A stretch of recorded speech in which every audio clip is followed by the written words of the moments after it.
Thank you, Amos, and thank you, Benson. यति सानो केटा छ है तर कस्तो powerful worship. We really praise God for your the way you praise God and the way you worship. All the children in this group are really blessed. So we are blessed to have such children in a group.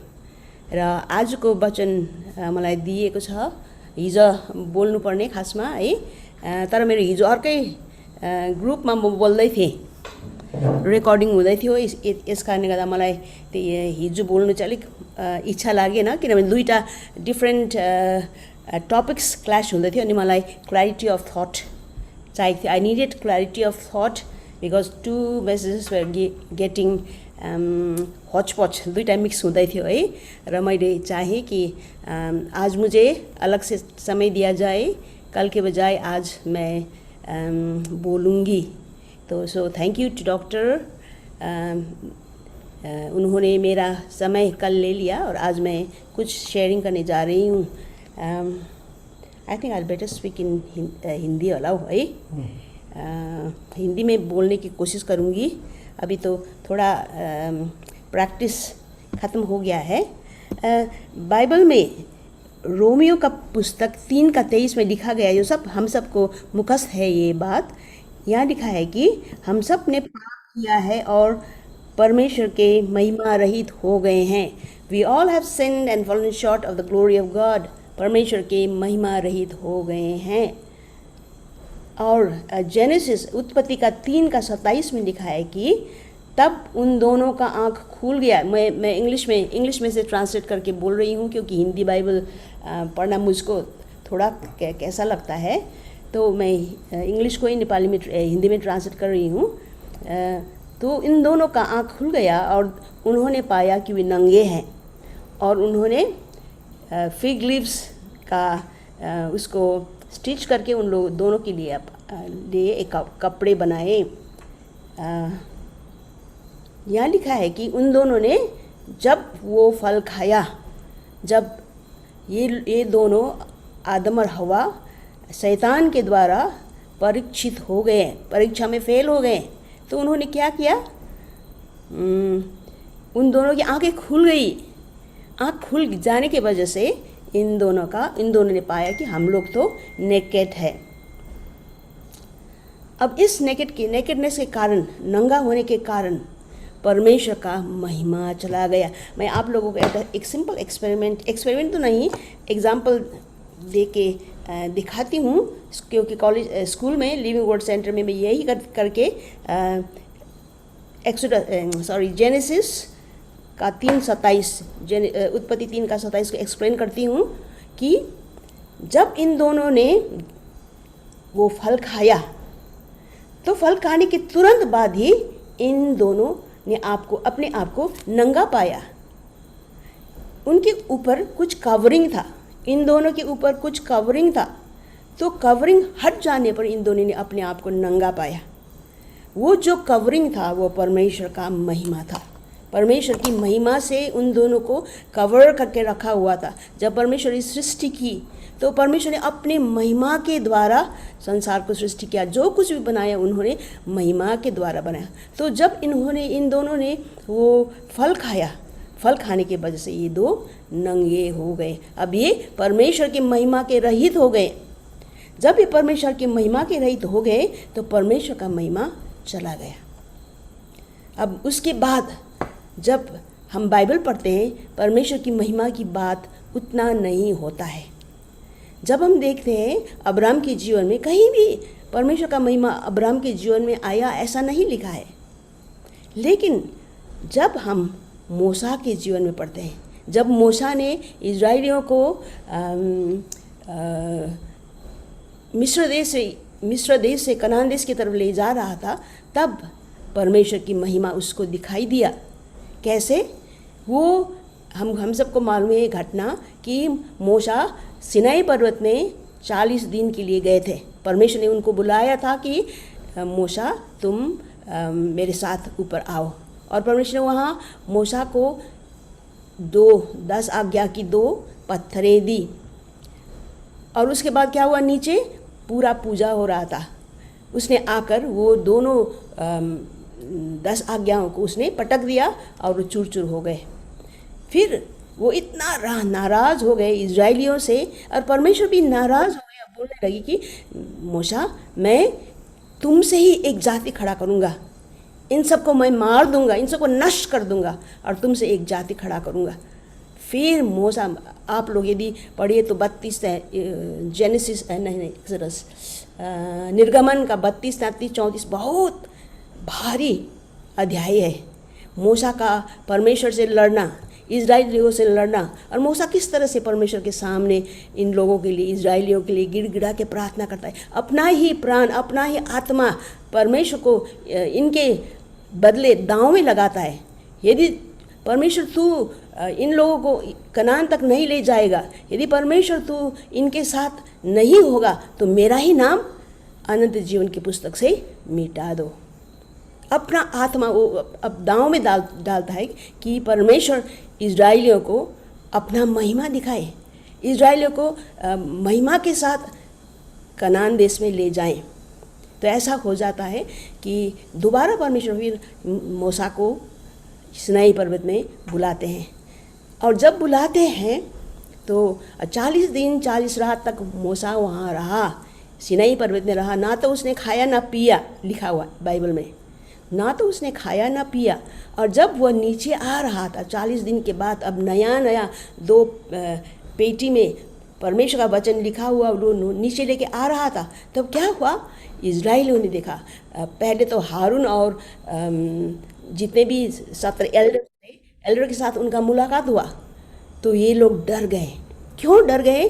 क्योंकि मूसा के, हिंदी में तो मूसा बोलते हैं ना, क्योंकि मूसा के चेहरे से ऐसा परमेश्वर का महिमा प्रतिबिंबित हो रहा था कि इन लोगों से देखा नहीं गया। वे भयभीत हो गए। परमेश्वर का महिमा भय ही देने वाला। कैसा भय? जिस तरह हम भूत को देखकर, भूत प्रेतात्मा को देखकर डराते हैं, ऐसा नहीं, लेकिन ऐसा भय कि परमेश्वर के प्रति पूरा आदर सत्कार सम्मान हमारे हृदय में आ जाता है, और उस आदर सत्कार के साथ हम परमेश्वर का भय मानते हैं। तो ऐसा भय हारून और उसके दोस्तों के ऊपर छा गया। तो इन लोगों ने कहा कि हम आपके चेहरे नहीं देख सकते, हम आपका चेहरा नहीं देख सकते। इसलिए मूसा को अपना चेहरा ढकना पड़ा। परमेश्वर की महिमा के कारण अपना चेहरा ढकना पड़ा। बहुत साल आगे की बात है, जब हम प्रेरी मतलब जोशुआ सर जहाँ पढ़े थे उस जगह में गए थे, तो वहाँ उनके लिए एक मीटिंग हुई, हमारे लिए, हमारे स्वागत के लिए एक मीटिंग हुई, और उनके बहुत सारे जो टीचर्स थे, दोस्त थे, वे उनसे हमसे मुलाकात करने आ गए। और जब मैं कमरे में एक बड़ा सा सीटिंग रूम, किसी के घर के एक बड़ा सा सीटिंग रूम में मीटिंग हो रहा था, तो मैं देख रही थी, सब लोगों को देख रही थी, लेकिन मेरा ध्यान बार बार एक आदमी की तरफ जा रहा था। बार बार मैं सिर्फ उसी को देख रहा था। वो आदमी एक बुढ़ा आदमी था, लेकिन उसका चेहरा, उसका पर्सनालिटी, उसके साथ कुछ ऐसा अजीब सा चीज़ था जो दूसरे के पास नहीं था। हालांकि वो सभी गोरे हैंडसम बुढ़े होने के बावजूद हैंडसम आदमी थे, लेकिन उसके पास ऐसा कुछ था जो मुझे बार बार उसकी तरफ खींच रहा था। तो फिर मैंने उनसे पूछा कि वो आदमी कौन है, तो मुझे पता चला कि वो एक one of the principles, x principles, पहले उन लोगों का कोई प्रिंसिपल हुआ करता था, वो थे। तो मैंने, हाँ वो आदमी के पास कुछ है।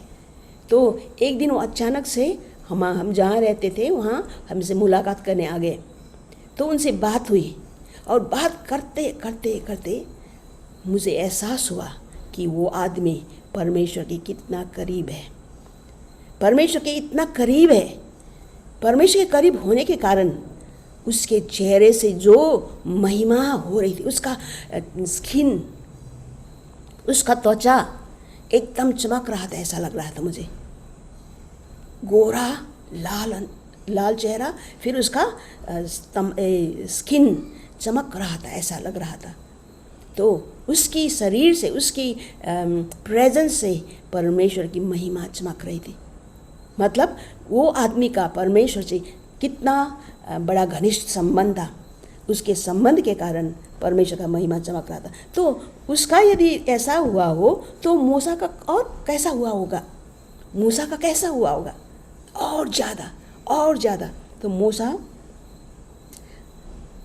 अपना चेहरा लोगों के सामने नहीं देख सका, क्योंकि मूसा ने पहाड़ में परमेश्वर से बोला था कि मुझे 33 निर्गमन 33 के 18 में लिखा है, मूसा ने परमेश्वर से कहा था मुझे अपना महिमा दिखाओ, अर्थात मुझे अपना चेहरा दिखाओ, परमेश्वर मुझे अपना चेहरा दिखाओ। तो परमेश्वर ने कहा था कि तुम कोई भी आदमी मेरा चेहरा देखकर बच नहीं सकता, वो क्या हो जाएगा, मर जाएगा। इसलिए मैं तुम्हें जो चट्टान है, चट्टान की एक कोने में रख देता हूँ ताकि तुम मेरा चेहरा नहीं देख सकोगे। मैं तुम्हें अपने हाथ से छोप लूँगा, ढक लूँगा, और मैं जब तेरे सामने से मैं पास होऊंगा तू मेरा चेहरा नहीं देख सकेगा। तो परमेश्वर का चेहरा मूसा देखना चाहता था, लेकिन उसने परमेश्वर का महिमा देखा। कितना प्रतापी परमेश्वर। अब वो प्रतापी परमेश्वर को हम प्रभु यीशु में जानते हैं, वो यहोवा परमेश्वर को हम प्रभु यीशु बोल के जानते हैं। तो ये परमेश्वर का महान महिमा फिर कहीं हो गया। हम नहीं दे उसके बारे में कहीं भी नहीं पढ़ते हैं। उसके बाद में आप निर्गमन का पुस्तक पढ़िए, कोई भी पढ़िए, उसके बाद परमेश्वर का महिमा के बारे में नहीं पढ़ते। और जब आप सुलेमान राजा ने जब परमेश्वर का वो मंदिर समर्पण किया, उसके बाद हम देखते हैं जब परमेश्वर ने सुलेमान राजा ने परमेश्वर के मंदिर बनाया, और मंदिर बनाने के बाद उसने वो मंदिर को समर्पण किया। समर्पण करते करते समय जब उन्होंने वो आर्क ऑफ द कॉवेनेंट, वाचा का संदूक मंदिर में लाके रख दिया, जहाँ रखना था उसको रख दिया। जब रख भी दिया तो क्या हुआ कि परमेश्वर की महिमा इतनी जोर से उस मंदिर में आई। मतलब आगे पहले क्या होता था कि परमेश्वर का महिमा, परमेश्वर का प्रेजेंस वाचा का संदूक में ही सीमित था। और जब इजरायली लोग वाचा का संदूक देखते थे तो सोचते थे ये परमेश्वर का महिमा है। और वाचा के संदूक जहाँ रखा गया था वो मंदिर के ऊपर से जब भी वो बादल बैठा हुआ रहता था, और लोग जानते थे ये बादल है परमेश्वर का महिमा, बस उनको इतना ही मालूम था, लेकिन नज़दीक से नहीं देखा था। लेकिन उस दिन जब सुलेमान राजा ने वाचा का संदूक को वो इतना दामी सा मंदिर में अंदर रख दिया, तो क्या हुआ, परमेश्वर की महिमा आकर वो कमरा इतना धुआं से भर गया। परमेश्वर का महिमा पूरा धुआं से भर गया। मतलब धुआं का मतलब ऐसा हमारी आँख में कुछ जब हम पकाते हैं तो धुआं आता है, हमारा आँख जल जाता है, ऐसा नहीं। लेकिन जिस तरह से कभी कभी मुझे शायद हिंदी में नहीं आएगा, लेकिन मिस्ट, जब दार्जिलिंग जाते हैं हम, दार्जिलिंग में बहुत ज़्यादा वो धुआं दिखाई देता है, उससे हमारा आँख नहीं जलता है। लेकिन बादल का देश है, बंगाली टूरिस्ट बोलते हैं हम तो दार्जिलिंग में आकर कहाँ गए, हम तो बादल में चले, बादल के बीच में चले, टूरिस्ट लोग ऐसे बोलते हैं। तो इस तरह का शायद मिस्ट जैसा धुआं, एक तरह का धुआं उस कमरे में हो गया। और लिखा है कि ये जो पुजारियों वहाँ काम करते, पहला राजा 8:10 और 11 में लिखा है, जो पुजारी वहाँ काम करते थे वे लोग अंदर नहीं रह सके धुआं के कारण। ये लोग अंदर नहीं रह सके और सब बाहर, डर के मारे सब लोग बाहर आ गए, क्योंकि परमेश्वर का महिमा उस मंदिर में आ गया। फिर बाद में जब यशायाह की पुस्तक पढ़ते हैं, यशायाह का 6 अध्याय में आप देखते हैं कि यशायाह परमेश्वर की महिमा का वर्णन करते हैं। कैसे उसने, जब यशायाह को कॉल होना, जिस दिन यशायाह को परमेश्वर बुलाने वाला था, उस दिन यशायाह ने क्या देखा? वो मंदिर में जाता है, उस दिन शायद यशायाह का धूप बालने का दिन था। जब वो अंदर जाता है तो क्या देखता है कि कमरे में परमेश्वर विराजमान है ऊपर, और परमेश्वर की वस्त्र की छोर से पूरा मंदिर भर गया है। और जब उसने शायद धूप डाला, धूप की धुआं से पूरा मंदिर भर गया। परमेश्वर की महिमा यशायाह को भी दिखाई दिया। और फिर बाद में क्या होता है, आप पढ़ सकते हैं एजिकेल की पुस्तक में। एजिकेल का 10 अध्याय पूरा चैप्टर पढ़िए तो आपको अच्छी तरह से मालूम होगा कि एजिकेल क्या देखता है दर्शन में। उसने एकदम क्लोज परमेश्वर की महिमा नहीं देखा, लेकिन जब वो दर्शन देखता है, दर्शन में वो क्या देखता है कि यरूशलेम के मंदिर से परमेश्वर की महिमा उठ रही है, क्योंकि यरूशलेम में इतना अपराध हो रहा था। एजिकेल तो बेबीलोन में था, लेकिन जो लोग इज़राइल में ही छोड़ा गया था, यरूशलेम में ही छोड़ा गया था, उन्होंने परमेश्वर को अच्छी तरह से, परमेश्वर की पूजा नहीं की, परमेश्वर की आराधना अच्छी तरह से नहीं की। इसके कारण क्या हुआ कि वो पूरा परमेश्वर का उपस्थिति मंदिर से चला गया। और एजिकेल देखते हैं कि कैसे मंदिर से परमेश्वर का महिमा चला गया। बहुत बड़े दुख की बात है, परमेश्वर का महिमा मंदिर से चला जाना। आज के दिन हमें प्रभु यीशु में बहुत हम धन्यवादी होना चाहिए। हम प्रभु यीशु में बहुत आश्रित हैं। क्योंकि यूहन्ना 17 अध्याय में प्रभु यीशु कहता है, 17 अध्याय का 4 और 5 में, मैंने तुम्हें इस संसार में महिमित किया है। मैंने तो जो कुछ तूने मुझे दिया था मैंने किया है। अब हे प्रेमी अब्बा, मुझे महिमित कर, और उस महिमा से महिमित कर जो महिमा मैं तेरे साथ स्वर्ग में था, जो महिमा मेरे स्वर्ग में था तेरे साथ। और फिर वो कहते हैं 17 का 10 में, जो मेरा है सब तुम्हारा है और मैं इसमें महिमित हो गया हूँ। फिर 17 का 22 में लिखते हैं, प्रभु बोलते हैं, जो महिमा तूने मुझे दिया था उस महिमा के द्वारा तू और मैं एक हूँ, और हम जैसे एक हैं ये भी एक हो जाएं, हम लोग भी एक हो जाएं। तो हमें सिर्फ परमेश्वर प्रभु यीशु ने अपने लहू से खरीदा नहीं है, लेकिन प्रभु यीशु ने हमें अपनी महिमा से ढक दिया है। जो महिमा मूसा ने देखा था, जो महिमा यशायाह ने देखा था, जिस महिमा को यरूशलेम के मंदिर से जाती हुई एजिकेल ने देखा था, और जो महिमा में आदम और हव्वा रहते थे, अब प्रभु यीशु में हमारा हो गया है। हमने प्रभु यीशु को पाया है, हम जिस तरह से परमेश्वर की महिमा में चलते हैं तो हम सब महिमित लोग हैं। इसलिए हमें ये महिमा को बहुत सावधानी से रखना चाहिए।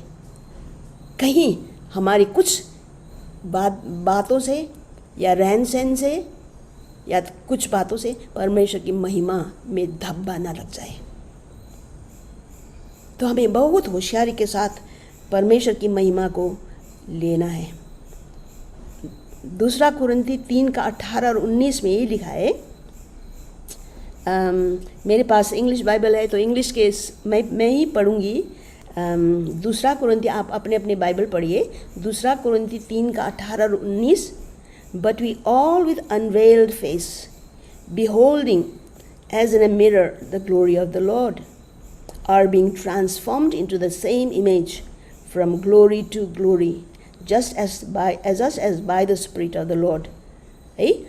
हम एक महिमा से दूसरी महिमा में ट्रांसफॉर्म हो रहे हैं। हम प्रभु यीशु को उनके महिमा में कैसे देखते हैं? जिस तरह से मूसा ने अपने चेहरे में ढक कर परमेश्वर का महिमा को बाहर देखने नहीं दिया। उसको अपना चेहरा रात दिन ढक कर रखना पड़ता था। इस तरह से नहीं, क्योंकि हारून और उनके एल्डर्स मूसा के फेस को नहीं देख सके, क्योंकि इतना महिमित था वो चेहरा। हमारे विषय में क्या लिखा है? हम परमेश्वर को आमने सामने देख सकते हैं। हम अपने एक दूसरे को आमने सामने देख सकते हैं। जिस तरह से वो बुढ़ा आदमी को मैंने देखा, वो पूरा महिमा से भरा हुआ था। हम एक दूसरे को आमने सामने देख सकते हैं। परमेश्वर की महिमा को हम रिसीव कर सकते हैं। परमेश्वर की महिमा को हम अंगाल सकते हैं, अपना बना सकते हैं। और विश्वासियों को अधिकार है कि वो स्तुति प्रशंसा करें। हमें अधिकार है परमेश्वर की स्तुति प्रशंसा करें। और जब हम परमेश्वर की स्तुति प्रशंसा करते हैं, हम परमेश्वर की महिमा हमारे बीच में ला सकते हैं। वो आ सकते हैं, साधारण स्तुति प्रशंसा में नहीं। लेकिन जब हम हाई प्रेज लिखा हुआ है बाइबल में, जब हम उस ऊंची परमेश्वर की महिमा करते, स्तुति प्रशंसा करते हैं, ऊंची स्तुति प्रशंसा जब हम करते हैं, हम परमेश्वर की महिमा देख सकते हैं, अनुभव कर सकते हैं कि परमेश्वर हमारे बीच में है। कि हम ऐसे करेंगे तो हम परमेश्वर को अंगाल सकेंगे। परमेश्वर यही है, वो अनुभव कर सकते हैं। इसलिए आज हम परमेश्वर को धन्यवाद दें कि हम इस महिमा में हम शामिल हो चुके हैं। और एक और बात, प्रभु यीशु हमें ये महिमा दूसरे लोगों की ओर ले जाना चाहते हैं। जब हम प्रचार करते हैं, जब ये लोग परमेश्वर को जानते हैं, तो परमेश्वर की महिमा में आ जाते हैं। तो इसलिए जो काम हम कर रहे हैं, जो बातें हम बता रहे हैं, जिस तरह से हम प्रार्थना कर रहे हैं सिलीगुड़ी के लिए, तो ताकि सिलीगुड़ी के लोग भी हमारे जैसे कलीसिया में आ जाएं, ये लोग भी महिमा को उपभोग कर सकें और परमेश्वर की महिमा में हमारे साथ एक हों। आमीन। प्रभु के वचन में प्रभु का महिमा हो।